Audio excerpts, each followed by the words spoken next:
क्योंकि दिल्ली सरकार के पास पैसा नहीं है, उन्होंने झूठ बोला था कि बजट में सरप्लस है। 6 महीने की उनकी सैलरी उन्हें नहीं दी।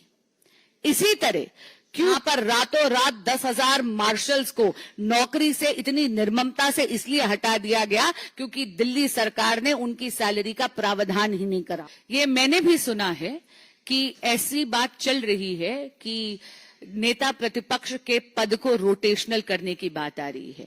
पर विनम्र, लेकिन अगर इंडिया अलायंस को ये लगता है कि माननीय राहुल गांधी जी पूरी कर्तव्य निष्ठा से अपना ये पदभार नहीं संभाल पा रहे हैं, तो ये निर्णय उन्हें लेना है। ऐसे कई नेता हैं जो नेता प्रतिपक्ष का कार्यभार संभालने के लिए काफी सक्षम हैं।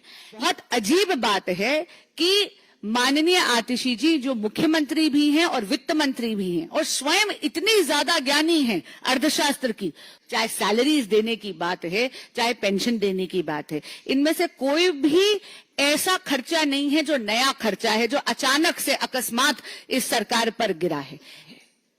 आपको याद होगा जब विधानसभा के पटल पर यह बजट पारित करा गया तो तब माननीय सीएम आतिशी जी ने, जो तब आ रहे हैं, माननीय अरविंद केजरीवाल जी, आम आदमी पार्टी की सरकार और माननीय मुख्यमंत्री आतिशी जी जो दिल्ली की वित्त मंत्री भी हैं, 6 महीने की उनकी सैलरी उन्हें नहीं दी।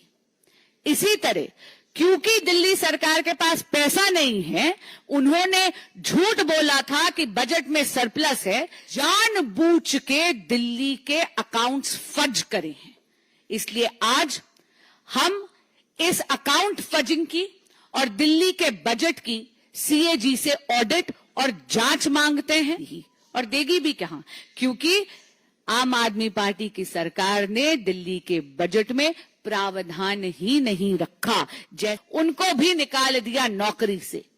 ये तो माननीय उपराज्यपाल जी की इंटरवेंशन हुई। आम आदमी पार्टी की सरकार सत्ता में इतनी मोह में मदमस्त है कि वो इनकी डिसिल्टिंग के प्रावधान भी नहीं कर रही बजट में। तो आप सबको याद है दिल्ली की क्या बदहाली हुई थी। जरा सी बारिश में पूरी की पूरी दिल्ली डूब गई थी। यहाँ पर रातों रात 10,000 मार्शल्स को नौकरी से इतनी निर्ममता से इसलिए हटा दिया गया क्योंकि दिल्ली सरकार ने उनकी सैलरी का प्रावधान ही नहीं करा। एमसीडी के पास पैसा नहीं है कर्मचारियों की तनख्वाह देने के लिए। इसके लिए पूरी तरह केजरीवाल सरकार है जिन्होंने 7,000 करोड़ का बजट डेफिसिट लाए हैं। वो बोथ लॉ डिपार्टमेंट की और पुलिस डिपार्टमेंट की रिपोर्ट के विरुद्ध जाकर यहां पर आप देखेंगे कि कर्नाटक की सरकार तुष्टीकरण की राजनीति कर रही है।